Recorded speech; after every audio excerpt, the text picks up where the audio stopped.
Welcome in, everyone. It's Wednesday, March 5th edition of the Warm-Up Show. I'm Michael Wallace.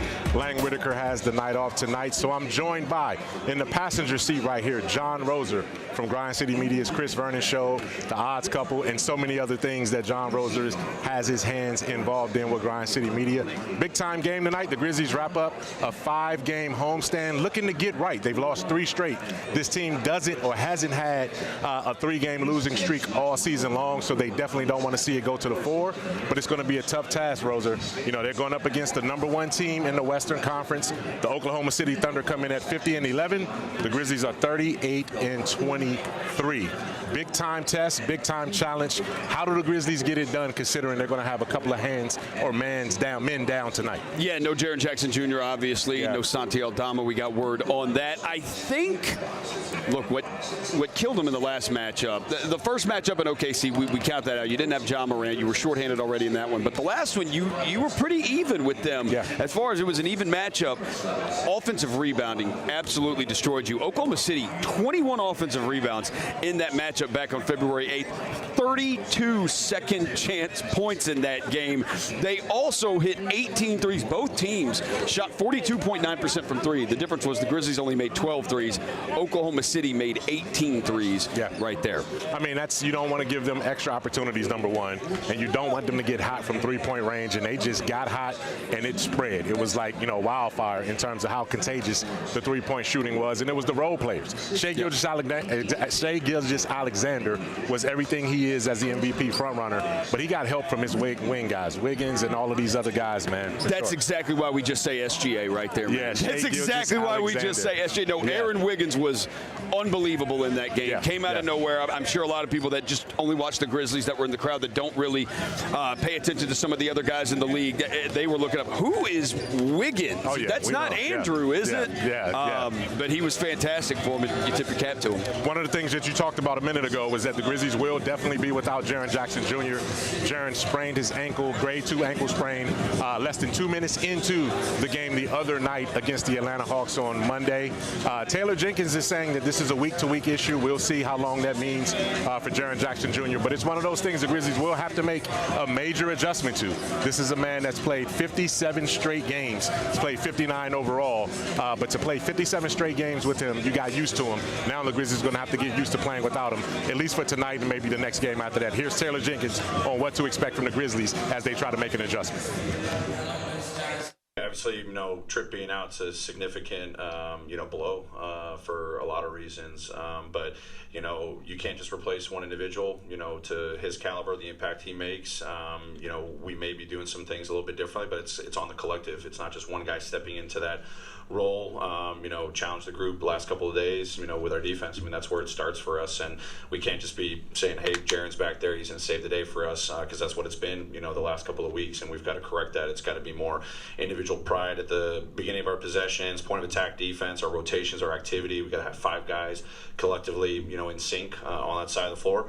Jaren obviously is a huge factor in that, but it's got to be the other 4 guys too. So with him out, whatever 5-man lineup I put out there, we've got to take more pride on the defensive side, and we got to just weather, this little adversity with him out right now. They're going to have to weather that adversity, as Taylor Jenkins told us moments ago in his pregame press conference. Now, on the other side, Mark Daigneault and the Oklahoma City Thunder know that a wounded Grizzly is a dangerous Grizzly. And here's what he's saying about facing the Grizzlies as they're going to be shorthanded going into tonight's game. They're going to be ready to play.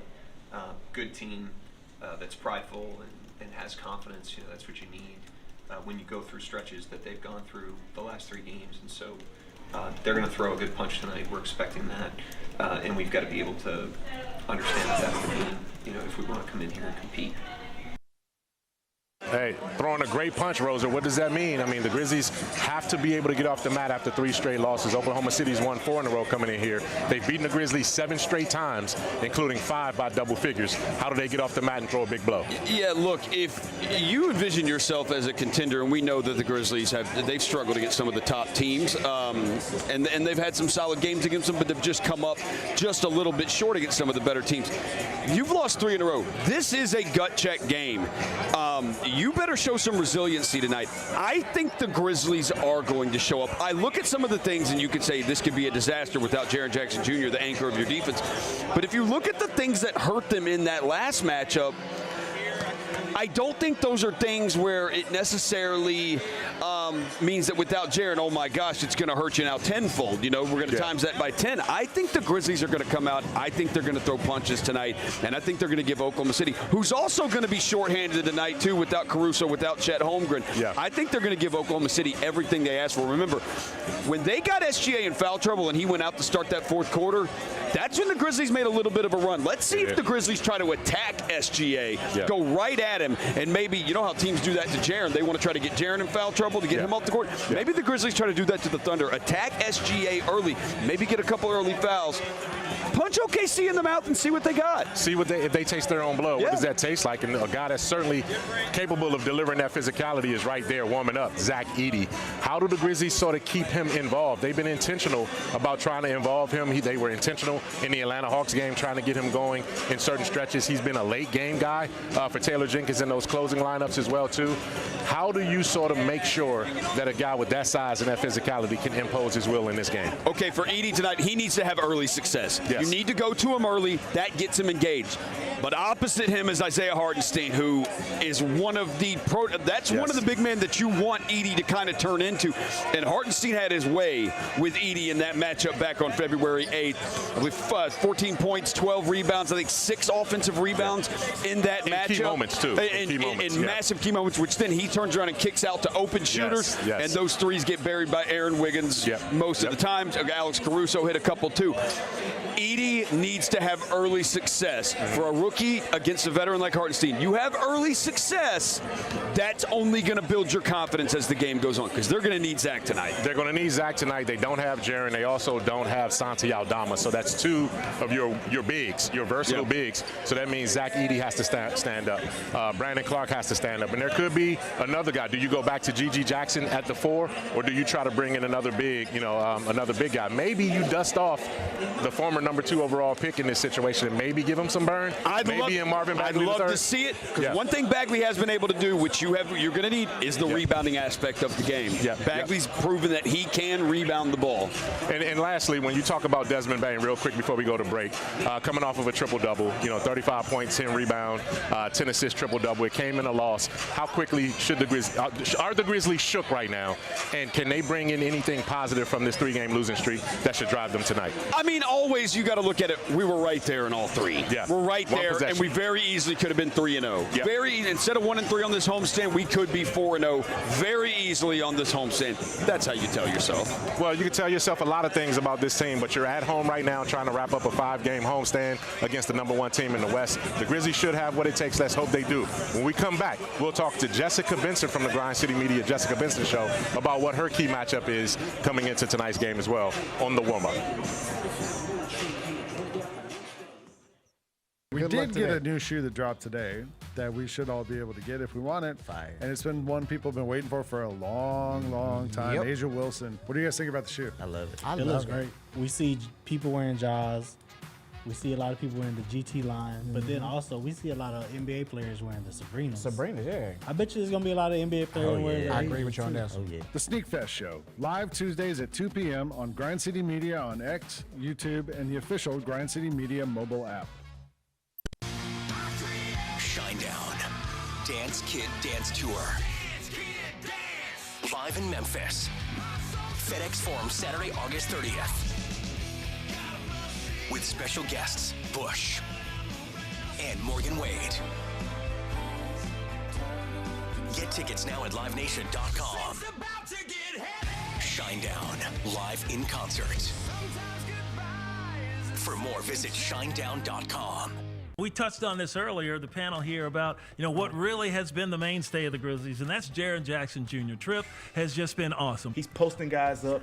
He's stronger than he's ever been. He's physical, and he's scoring all type of ways. Hey, Grizzlies fans, be sure to tune in to Grizzbeat, where the panel and I break down all things Grizzlies and take a look at the rest of the NBA as well. The show is live every Wednesday, 2 p.m. on YouTube at Grind City Media and the official Grind City Media app. Are you aware of the story of Larry Brown and John Calipari coming to see you at an AAU tournament? I knew Coach Calipari was in the crowd. I had this incredible game. I had maybe 17 dunks in the first half or something. One of my guys was like, "Yeah, I think Coach Calipari was speaking with one of the NBA scouts, and they're saying, yeah, you're not going to go to college, bro. You're going straight to the league." I was like, "That's the plan, but if I don't, I definitely want to go to Memphis," and that's how I went down. The Gary Parrish Show, live on weekdays at 10 a.m. on YouTube at Grind City Media and the official Grind City Media app.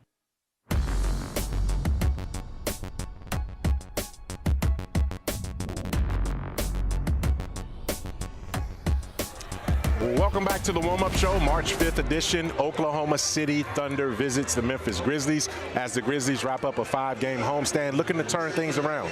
They're riding their first 3-game losing streak of the season, and they need that to come to an end tonight.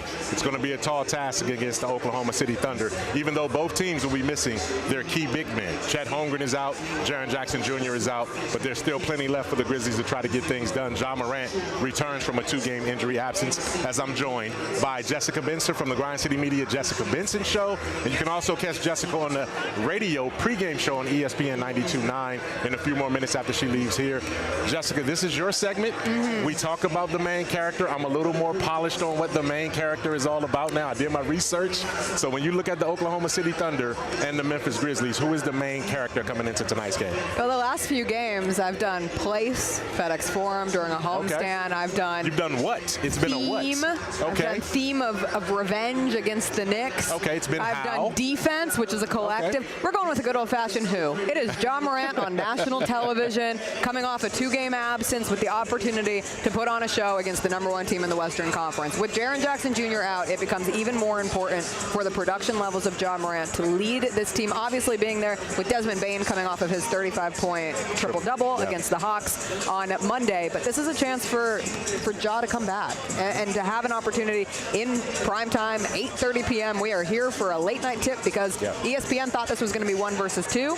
Obviously, circumstances for the Grizzlies have pushed them down into the 4 seed, but what better way to remind people that the Memphis Grizzlies are still a contender in the West than challenging the top team, even down bodies. The Grizzlies are down a body too. When you're able to look back on this, well, the Thunder were without Chet. Well, the Grizzlies were without Jaren, but having Ja back tonight is massive. When you talk about having Ja back, obviously he's missed these last couple of games with some shoulder soreness. There was an official injury that was attached to it on the most recent injury report, but basically it's shoulder soreness in the same shoulder that he had surgically repaired last January. So he's going to be dealing with this for the most part the rest of the season. It's just a matter of how he can manage it. What do you expect from Ja? If he's the main character, as you suggest he is, how do you expect that he attacks this game? Does he have to be, let me go get the offense established myself, I don't have Jaren Jackson there, or does he need to sort of get everyone else involved and then let it come back to him? I think the best Ja games are a little bit of both. And seeing the new offense, but his evolution through the season within it. How do you get your teammates involved early? Do we see more pick and roll opportunities with Zach Edey? Who is filling in that starting 4 spot for Jaren Jackson Jr. is to be seen. But also, go get a bucket, Ja. What we have seen in the fourth quarter of games has been tremendous, and the reminder that you can call 12, he will answer. But having some of those moments sprinkled early in the game offensively, I think will be huge for being able to put a bigger number on the board, because you have to make up for that Jaren production somewhere. He's averaging 23 points for the team this season, and so I think this is where you start making some adjustments. You don't have to be married to the script early. Let Ja be Ja. Let Ja be Ja. And the thing about letting Ja be Ja is Ja has to show up. And he's here. His presence is here. He's going to play tonight. But he's also going to have to be two-way Ja tonight. So I challenge you to, sort of underscore the importance of Ja bringing that defensive tenacity. We've seen it in pockets and in spurts throughout the season. When he gets locked in and he wants to be defensive-oriented, how important is it going to be for him to have to also defend on that side? Because you can't hide Ja against this Oklahoma City front, backcourt guys. All 5 players on the Thunder. Similar to the Grizzlies, I think they have 11 players who have a positive plus-minus this season, so they're able to rest on their depth too. Ja sets a tone, but it's going to be up to this entire team. I was lucky enough to be at the Tony Allen documentary screening last night, and you talk about setting a tone defensively. You don't have to remind people. First team, grind father, it is what it is. He had a game once upon a time back in February against the Thunder. It was on the road in OKC, 2011. But that was the all-heart grit grind game. That was a game Rudy Gay was out. He took on the assignment of Kevin Durant. It was a surprise to him going into that night. He had a tremendous game. Grizzlies get the win. Who is that for the Grizzlies tonight? Who has that opportunity? Is it a Vince Williams Jr.? Is it a Jalen Wells? The rookie has had many moments this season. But can you take it up a level against this very efficient, very high energy Oklahoma City Thunder offense, well-balanced offense? Who's going to be the disruptor tonight? And Ja is certainly a piece of that. But I look forward to seeing who we're talking about at the end of the night. Who, if the Grizzlies come out with a win, who got a couple of steals that were unexpected going into this evening? Yeah, I mean, it starts with Ja. It's going to end with Ja, but who's going to be effective in the middle of the game? That's going to be the key right there. But that's the main character, and she's the main character. Thank you a lot, And this Jessica is red. Benson. This is not Oklahoma City Thunder orange. I don't know who said that. I didn't say red. that. Let's call it red. We'll call it what it is. Everyone keeps coming over to me. I didn't wear it Monday against the Hawks for a reason. That's true. And when we come back on the other side of the break, we'll talk to the director, the producer, the executive director of the Grindfather Tony Allen documentary that Jessica just alluded to, Michael Blevins and his fabulous team, when we get back to the warm-up. And then I was thinking like old school, and I went with Dawn Staley, the Nike Zoom S5, which a lot of people don't remember. I don't remember this. do. Yeah, she had a signature shoe, and it's sort of a foam posit, sort of a. It's very 90s basketball. It is. Yeah, it went on the radar. It's like the glove or on one of radar, those shoes. Like, They she should wore actually it. retro these. I know. I think they'll do well. Figure out a way to tie it in South Carolina. Because or the Nike, something. the 90s vibe is back. Yeah. And that's the look for it. Get For that sure. Griffey the way the WNBA is now is getting a major recognition. I feel like they should retro like some of the early women. There's not a lot. It's not. But I would like to. I didn't even know this existed. Yeah, I would Cheryl like to see. Swoops. Cheryl Swoops. Yeah, She was the first one. She was the first one. Yep. Welcome back to the warm-up. October. March 5th, Oklahoma City versus the Memphis Grizzlies. And we are here. And we lose track of time. We lose track of the dates and all of those things, especially this guy. When he's in the dungeon cranking out Emmy Award-winning commentary and documentaries and content, there's no other guy. There's no better guy in the NBA in terms of what he's producing in his team. It's Michael Blevins, executive producer, Grind City Media's finest when it comes to content creation. Blevins, your official title, man, only tells a little bit about what you do and what you've done. And what you just cooked up in the lab, man, is one of the most remarkable pieces that I've seen since we've started Grind City Media nine years ago, and I can't wait for the people to see the Grindfather Tony Allen's documentary. What did it mean for you to be in that atmosphere last night, to debut it to our MVPs and our season ticket holders, and to see the reaction that they had to the documentary? It was special because as you said, I'm down there editing it, right? So I'm directing and editing it. So you're like debating parts in your head. How's this going to go? You try not to edit for like applause or laughter or anything like that. Applause is the wild one, because personally it drives me nuts when I'm at a movie and people start applauding. But people enjoy it. And one of the part they applauded for, and we've never had anyone like applaud during a movie that we've done, except for maybe when Zebo choked Blake Griffin in the Zebo one. But when Tony says he got his degree from Oklahoma State, everyone, and that's a big through line, education through the film, which everybody can watch tomorrow at 7 p.m. But education was a real big thing, an important thing in that family. So when he said he got his degree and everybody clapped, that was a special moment. Well, you heard him right here. He said that the documentary, the full-length documentary, drops tomorrow on Grind City Media's YouTube channel. So check that out, Grind City Media YouTube, and look for the Godfather, the Grindfather. It's going to be right there, featured. Everything that we've led up to, all of the clips that I've seen leading into it. Just give the viewers a glimpse into. Now, you've done this. Let me pull back the curtain. You did this for Zach Randolph. You did it for Mark Gasol. Tony Allen is the third guy that's going to go up in the Raptors, and eventually Mike Conley.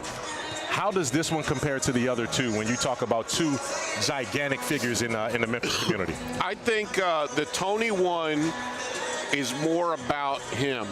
I think Zebo was about him in the moments. I think Mark, because of his personality, it was important for me to the Mark one more is about Mark, about the Gasol family, but a lot about the history of grit and grind, because Mark, obviously, Powell is on the first team ever in Memphis, gets traded for Mark, so the Gasol family's on every team until, whatever. We always say there's a Gasol or a Jaren Jackson on every team in the history of the Grizzlies. So it's more like a history of the team. Tony, it's his life. We went back to his projects on the south side of Chicago, and it basically starts there. And it's his whole life, the high schools he went to, the colleges he went to, time at the Celtics.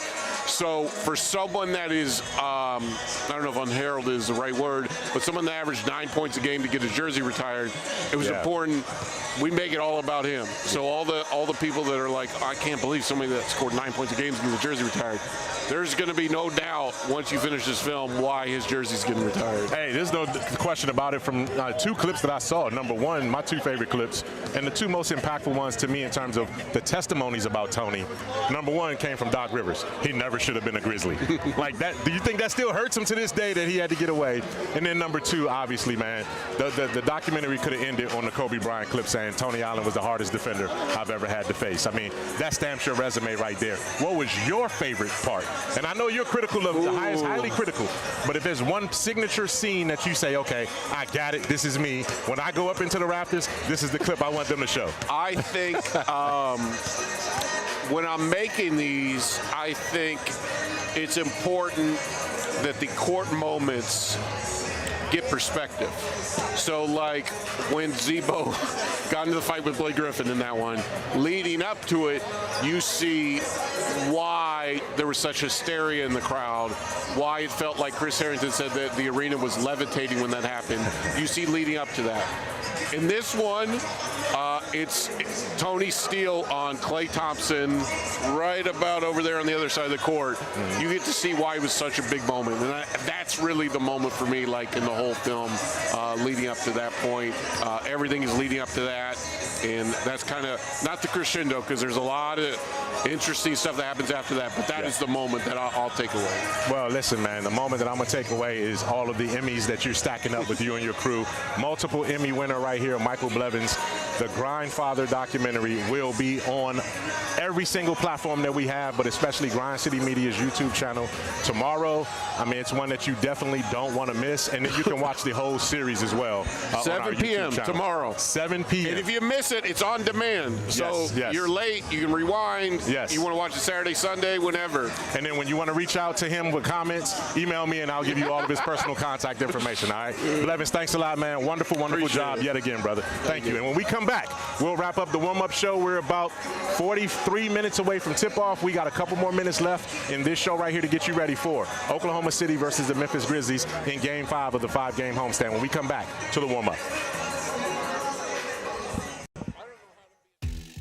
Number 9, man. I'm going to be ready and hype. That's just going to be hype. My banner going to be up right next to my brothers, Zebo, Big Spain. It's a great feeling, man. Never imagined this. I didn't think this would ever be a thing, and it's one of the biggest days of my life. I'm looking forward to it.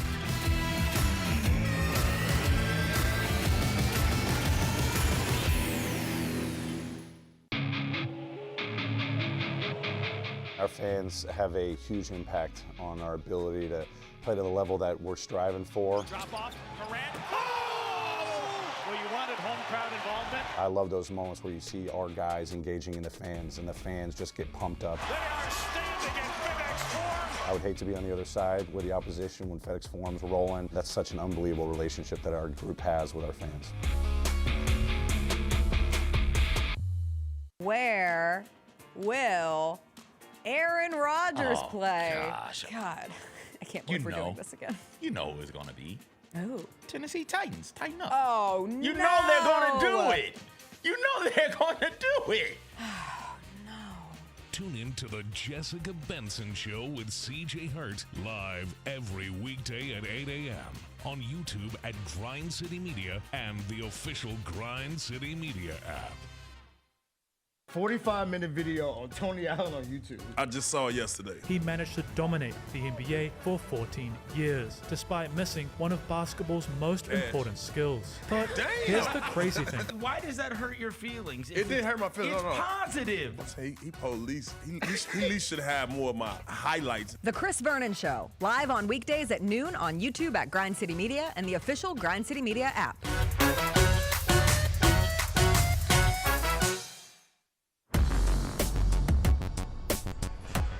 Welcome back into the warm-up show. I'm Michael Wallace. Lang Whitaker is out for tonight, but Jon Roser is stepped up off the bench. Next man up mentality, and we're ready to roll. Oklahoma City Thunder come in with the league's top record in the Western Conference against the Memphis Grizzlies. The Grizzlies wrapping up a 5-game homestand right here on FedEx Forum. That homestand has included 3 straight losses. We haven't seen them lose 3 straight games all season. They got to get off the slide right there. But as my man Lang would say, like we always do around this time, we're going to take you around the league a little bit, Roser, and talk about some of the hottest storylines that are going on right now. And it starts with the unfortunate injury to Kyrie Irving and the Dallas Mavericks. And those guys seem to be snake bitten time and time again. They've already lost Anthony Davis in his first game after the trade, and now Kyrie Irving is out with a torn ACL. When you look at what the Dallas Mavericks are going through, I know you can't feel sympathy because they're a division opponent, and we see this team in the very next game on Friday at Dallas. What do you make of everything that's happened to that team since they traded Luka?